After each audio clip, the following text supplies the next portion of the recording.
ओम नमः शिवाय। शिवजी सदा सहाय। ओम नमः शिवाय। गुरुजी सदा सहाय। रुद्र संहिता के चतुर्थ कुमार खंड का 20वां अध्याय।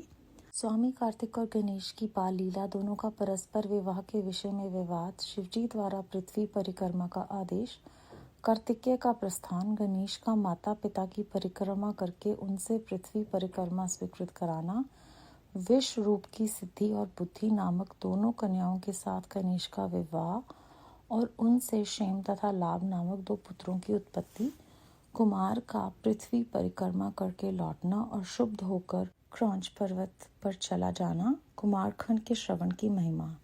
नारद जी ने पूछा, तात मैंने गणेश के जन्म संबंधी अनुपम वृत्तांत तथा परम पराक्रम से विभूषित उनका दिव्य चरित्र भी सुन लिया। सुरेश्वर, उसके बाद कौन सी घटना घटी उसका वर्णन कीजिए, क्योंकि पिताजी शिव और पार्वती का उज्जवल यश महान आनंद प्रदान करने वाला है। ब्रह्मा जी ने कहा, मुनिश्रेष्ठ, तुम तो बड़े कारुणिक हो, तुमने बड़ी उत्तम बात पूछी है। ऋषि सतम, अच्छा, अब मैं उसका वर्णन करता हूँ, तुम ध्यान लगाकर सुनो।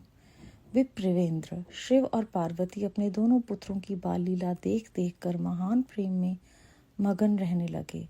पुत्रों का लाड प्यार करने के कारण माता पिता का सुख दिनों दिन बढ़ता जाता था और वे दोनों कुमार प्रति पूर्वक आनंद के साथ तरह तरह की लीला करते थे। मुनीश्वर, वे दोनों बालक स्वामी कार्तिकेय और गणेश भक्ति पूर्वक चित्त से सदा माता पिता की परिचय किया करते थे। इससे माता पिता का महान स्नेह षणमुख और गणेश पर शुक्ल पक्ष के चंद्रमा की भांति दिन प्रतिदिन बढ़ता ही गया। एक समय शिव और शिवा दोनों प्रेम पूर्वक एकांत में बैठकर यूं विचार करने लगे कि हमारे ये दोनों पुत्र विवाह के योग्य हैं। अब इन दोनों का शुभ विवाह कैसे संपन्न हो। हमें तो जैसे षडानन प्यारा है, वैसे ही गणेश भी है। ऐसी चिंता में पड़कर वे दोनों लीलावश आनंद मग्न हो गए। मुने, माता पिता के विचार को जानकर उन दोनों पुत्रों के मन में भी विवाह की इच्छा जाग उठी। वे दोनों पहले मैं विवाह करूंगा, पहले मैं विवाह करूंगा, यूं बारंबार कहते हुए परस्पर विवाद करने लगे। तब जगत के अधीश्वर वे दोनों दंपति पुत्रों की बात सुनकर लौकिक आचार का आश्रय ले परम विस्मय को प्राप्त हुए। कुछ समय बाद उन्होंने अपने दोनों पुत्रों को बुलाया और उनसे इस प्रकार कहा। शिव पार्वती बोले, सुपुत्रों, हम लोगों ने पहले से ही एक ऐसा नियम बना रखा है जो तुम दोनों के लिए सुखदायक होगा। अब हम यथार्थ रूप से उसका वर्णन करते हैं, तुम लोग प्रेम पूर्वक सुनो। प्यारे बच्चों, हमें तो तुम दोनों पुत्र समान ही प्यारे हो, किसी पर विशेष प्रेम हो ऐसी बात नहीं है। अतः हमने तुम लोगों के विवाह के विषय में एक ऐसी शर्त बनाई है जो दोनों के लिए कल्याणकारिणी है। वह शर्त ये है कि जो सारी पृथ्वी की परिक्रमा करके पहले लौट आएगा, उसी का शुभ विवाह पहले किया जाएगा। ब्रह्मा जी कहते हैं, मुने, माता पिता की यह बात सुनकर शरजन्मा महाबली कार्तिकेय तुरंत ही अपने स्थान से पृथ्वी की परिक्रमा करने के लिए चल दिए, परंतु अगाध बुद्धि संपन्न गणेश वहीं खड़े रह गए। वे अपनी उत्तम बुद्धि का आश्रय ले बारंबार मन में विचार करने लगे कि अब मैं क्या करूं, कहाँ जाऊं। परिक्रमा तो मुझसे हो नहीं सकेगी, क्योंकि कोस भर चलने के बाद आगे मुझसे चला जाएगा नहीं। फिर सारी पृथ्वी की परिक्रमा करके मैं कैसे सुख प्राप्त कर सकूंगा। ऐसा विचार कर गणेश ने जो कुछ किया उसे सुनो। उन्होंने अपने घर लौटकर विधि पूर्वक स्नान किया और माता पिता से इस प्रकार कहा। गणेश जी बोले, पिताजी एवं माताजी, मैंने आप लोगों की पूजा करने के लिए यहाँ 2 आसन स्थापित किए हैं। आप दोनों इस पर विराजिए और मेरा मनोरथ पूर्ण कीजिए। ब्रह्मा जी कहते हैं, मुनि, गणेश की बात सुनकर पार्वती और परमेश्वर उनकी पूजा ग्रहण करने के लिए आसन पर विराजमान हो गए। तब गणेश ने उनकी विधि पूर्वक पूजा की और बारंबार प्रणाम करते हुए उनकी 7 बार प्रदक्षिणा की। बेटा नारद, गणेश तो बुद्धि सागर थे ही। वे हाथ जोड़कर प्रेम मगन माता पिता की बहुत प्रकार से स्तुति करके बोले। गणेश जी ने कहा, माता जी तथा हे पिताजी, आप लोग मेरी उत्तम बात सुनिए और शीघ्र ही मेरा शुभ विवाह कर दीजिए। ब्रह्मा जी कहते हैं, मुने, महात्मा गणेश का ऐसा वचन सुनकर वे दोनों माता पिता महाबुद्धिमान गणेश से बोले। शिवा शिव ने कहा, बेटा तू पहले काननों सहित सारी पृथ्वी की परिक्रमा तो करा। कुमार गया है, तू भी जा और उससे पहले लौट आ, तब तेरा विवाह पहले कर दिया जाएगा। ब्रह्मा जी कहते हैं, मुने, नियम परायण गणेश माता पिता की ऐसी बात सुनकर कुपित हो तुरंत बोल उठे। गणेश जी ने कहा, हे माता जी तथा हे पिताजी, आप दोनों सर्वश्रेष्ठ धर्म रूप और महाबुद्धिमान है, अतः धर्म अनुसार मेरी बात सुनिए। मैंने 7 बार पृथ्वी की परिक्रमा की है, फिर आप लोग ऐसी बात क्यों कह रहे हो? ब्रह्मा जी कहते हैं, मुने शिव पार्वती तो बड़े लीलानंदी ही ठहरे। वे गणेश का कथन सुन लौकिक गति का आश्रय लेकर बोले। शिव पार्वती ने कहा, पुत्र तूने समुद्र पर्यंत विस्तार वाली बड़े बड़े कानूनों से युक्त इस सप्तवंती विशाल पृथ्वी की परिक्रमा कब कर ली? ब्रह्मा जी कहते हैं, मुने जब शिव पार्वती ने ऐसा कहा तब उसे सुनकर महान बुद्धि संपन्न गणेश बोले। गणेश जी ने कहा, माता जी एवं पिताजी, मैंने अपनी बुद्धि से आप दोनों शिव पार्वती की पूजा करके प्रदक्षिणा कर ली है, अतः मेरी समुद्र पर्यंत पृथ्वी की परिक्रमा पूरी हो गई। धर्म के संग्रहभूत वेदों और शास्त्रों में जो ऐसे वचन मिलते हैं वे सत्य हैं अथवा असत्य। वे वचन है कि जो पुत्र माता पिता की पूजा करके उनकी प्रदक्षिणा करता है उसे पृथ्वी परिक्रमा जनित फल सुलभ हो जाता है। जो माता पिता को घर पर छोड़कर तीर्थ यात्रा के लिए जाता है वह माता पिता की हत्या से मिलने वाले पाप का भागी होता है, क्योंकि पुत्र के लिए माता पिता का चरण सरोज ही महान तीर्थ है। अन्य तीर्थ तो दूर जाने पर प्राप्त होते हैं, परंतु धर्म का स्थान साधन भूत वह तीर्थ तो पास ही में सुलभ है। पुत्र के लिए माता पिता और स्त्री के लिए पति, ये दोनों सुंदर तीर्थ घर में ही वर्तमान हैं। ऐसे जो वेद शास्त्र निरंतर उद्घोषित करते रहते हैं उसे फिर आप लोग असत्य कर दीजिए, और यदि वह असत्य हो जाएगा तो निसंदेह वेद भी असत्य हो जाएगा और वेद द्वारा वर्णित आपका यह स्वरूप भी झूठा समझा जाएगा। इसीलिए या तो शीघ्र ही मेरा शुभ विवाह कर दीजिए अथवा यूं कह दीजिए कि वेद शास्त्र झूठे हैं। आप दोनों धर्म स्वरूप हैं, अतः भली भांति विचार करके इन दोनों में जो परमोत्तम प्रतीत हो उसे प्रयत्न पूर्वक करना चाहिए। ब्रह्मा जी कहते हैं, मुने तब तो बुद्धिमानों में श्रेष्ठ उत्तम बुद्धि संपन्न तथा महान ज्ञानी है। वह पार्वती नंदन गणेश इतना कहकर चुप हो गए। उधर वे दोनों पति पत्नी जगदीश्वर शिव पार्वती गणेश के वचन सुनकर परम विस्मित हुए। तदनंतर वे यथार्थ भाषी एवं अद्भुत बुद्धि वाले अपने पुत्र गणेश की प्रशंसा करते हुए बोले। शिवाशिव ने कहा, बेटा तू महान आत्मबल से संपन्न है, इसी से तुझ में निर्मल बुद्धि उत्पन्न हुई है। तूने जो बात कही है वह बिल्कुल सत्य है, अन्यथा नहीं है। दुख का अवसर आने पर जिसकी बुद्धि विष्ट हो जाती है उसका दुख उसी प्रकार विनिष्ट हो जाता है जैसे सूर्य के उदय होते ही अंधकार। जिसके पास बुद्धि है वही बलवान है, बुद्धिहीन के पास बल कहाँ। पुत्र, वेद शास्त्र और पुराणों में बालक के लिए धर्म पालन की जैसी बात कही गई है वह सब तूने पूरी कर ली। तूने जो बात की है वह दूसरा कौन कर सकता है। हमने तेरी वह बात मान ली, अब इसके विपरीत नहीं करेंगे। ब्रह्मा जी कहते हैं, नारद यूं कहकर उन दोनों बुद्धि सागर गणेश को सांत्वना और फिर वे उनके विवाह के संबंध में उत्तम विचार करने लगे। इसी समय जब प्रसन्न बुद्धि वाले प्रजापति विश्वरूप को शिवजी के उद्योग का पता चला तब उस पर विचार करके उन्हें परम सुख प्राप्त हुआ। उन प्रजापति विश्वरूप के दिव्य स्वरूप संपन्न एवं सर्वांग शोभना 2 सुंदरी न्याय थी जिनका नाम सिद्धि और बुद्धि था। भगवान शिव और गिरिजा ने उन दोनों के साथ हर्ष पूर्वक गणेश का विवाह संस्कार संपन्न करवाया। उस विवाह के अवसर पर संपूर्ण देवता प्रसन्न होकर पधारे। उस समय शिव और पार्वती का जैसा मनोरथ था उसी के अनुसार विश्वकर्मा ने वह विवाह किया। उसे देखकर ऋषियों तथा देवताओं को परम हर्ष प्राप्त हुआ।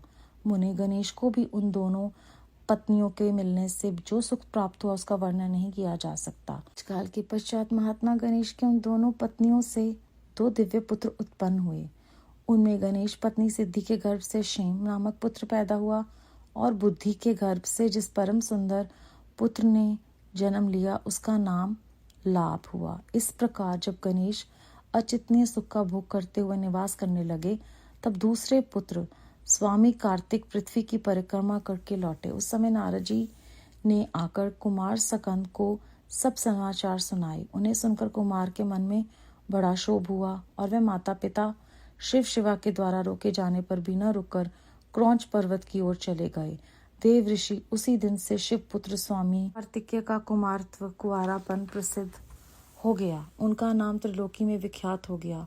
वे शुभदायक सर्व पापहारी, पुण्यमय और उत्कृष्ट ब्रह्मचारी की शक्ति प्रदान करने वाला है। कार्तिक की पूर्णिमा को सभी देवता, ऋषि, तीर्थ और मुनीश्वर सदा कुमार का दर्शन करने के लिए क्रौंच पर्वत पर जाते हैं।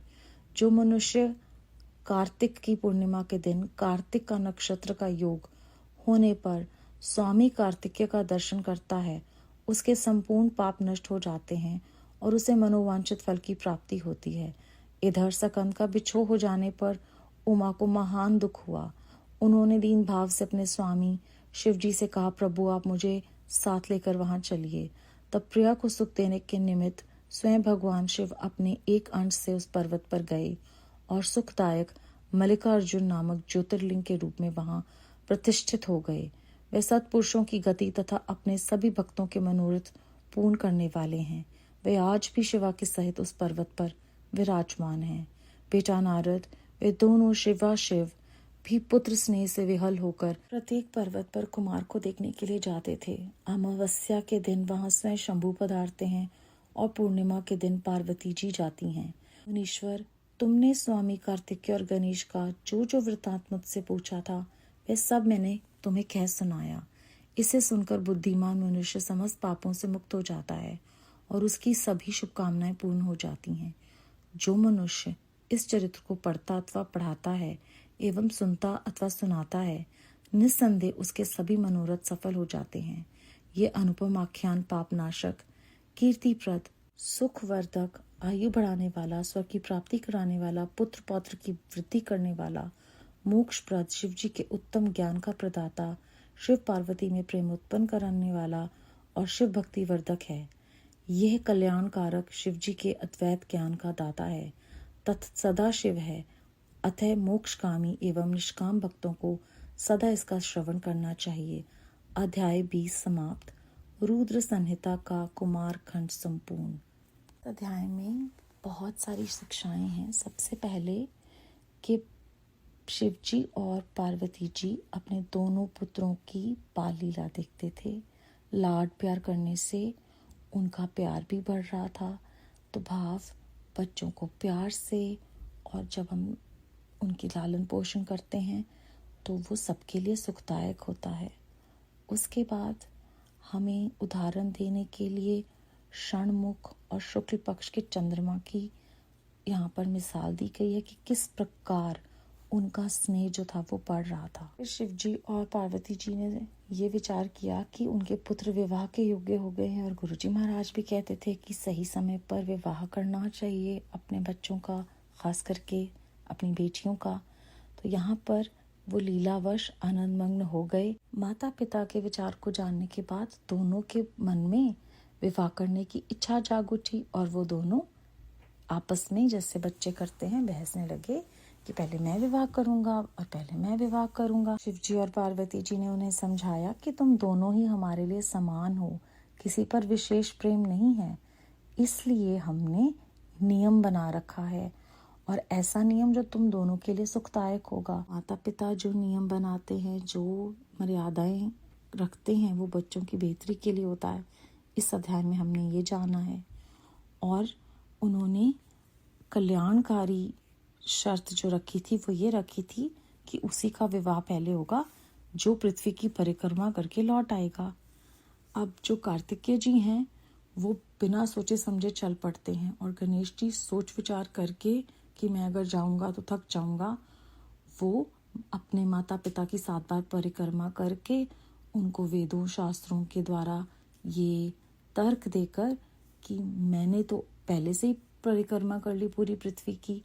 तो यहाँ पर जो हमें संदेश मिल रहा है वो ये है कि निर्णय लेने से पहले हमें रुकना है, सोचना है और अपनी बुद्धि का प्रयोग करना है। और गणेश जी ये कहते हैं कि जो माता पिता की प्रदक्षिणा करता है वो तो पूरी सृष्टि की, पृथ्वी की परिक्रमा का फल पा लेता है। दूसरी ओर जो बच्चे अपने माता पिता को घर पर छोड़कर तीर्थ यात्रा के लिए जाते हैं, उन्हें माता पिता की हत्या से मिलने वाले पाप का भागी होना पड़ता है, क्योंकि माता पिता के चरण ही सबसे बड़ा तीर्थ है।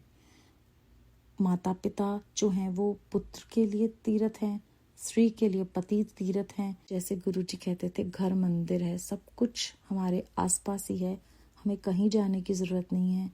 और फिर वो बोलते हैं कि आप मुझे समझाइए कि शास्त्र झूठे हैं या ये सही है। उसके बाद वो ये कहकर चुप हो जाते हैं। हमें यहाँ पर भी ये शिक्षा फिर से गणेश जी देते हैं, क्योंकि वो बुद्धिमान हैं। पहले वो सोच विचार करके निर्णय लेते हैं कि मैं तो परिक्रमा नहीं कर पाऊंगा। उसके पश्चात वो बताते हैं कि धर्म के जितने भी वेद और शास्त्र हैं उसमें ऐसे ही वचन मिलते हैं। फिर वो अपने माता पिता से पूछते हैं कि ये सत्य है या असत्य है, और सारा कुछ कहने के बाद वो चुप कर जाते हैं। तो यहाँ पर वो फिर से हमें समझा रहे हैं कि अपनी बात रखकर फिर आप दूसरे जो भी जिससे भी आप कुछ पूछ रहे हैं उसे समय दें कि वो आपको जवाब दें। अपनी ही बात बार बार कहना और व्यर्थ की बहस करने से बेहतर है दूसरे को निर्णय लेने दें, उसे भी पूरी स्वतंत्रता दें। इसके बाद शिव जी और पार्वती जी उन्हें कहते हैं कि तुम्हारे में बेटा आत्मबल है, वजह से तुम्हारी जो बुद्धि है वो निर्मल है। जब दुख आता है उस समय अगर हमारी बुद्धि जो है वो विशिष्ट है तो दुख जो है वो विनिष्ट हो जाता है। जैसे सूरज के आने से अंधकार दूर हो जाता है। तो बलवान वही है जो बुद्धि है, जिसके पास बुद्धिहीन के पास बल नहीं है। तो जो भी हम करते हैं उसे सोच समझ के विचार करके फिर करना चाहिए, और अपनी शांत बुद्धि से हर जो भी समस्या है उसका कोई ना कोई हल निकालने का प्रयत्न करना चाहिए। जब ये सब होता है तो विश्व रूप जो है वो अपनी दोनों बेटियां सिद्धि और बुद्धि का उनसे विवाह कर देते हैं, जिनसे क्षेम और लाभ जो हैं वो गणेश जी के पुत्र होते हैं। इतने में स्वामी कार्तिकेय जी वापस आ जाते हैं, और जब उन्हें सारा कुछ नारद जी बता देते तो उन्हें गुस्सा आ जाता है। ऐसे में वो क्रौंच पर्वत पर चले जाते हैं।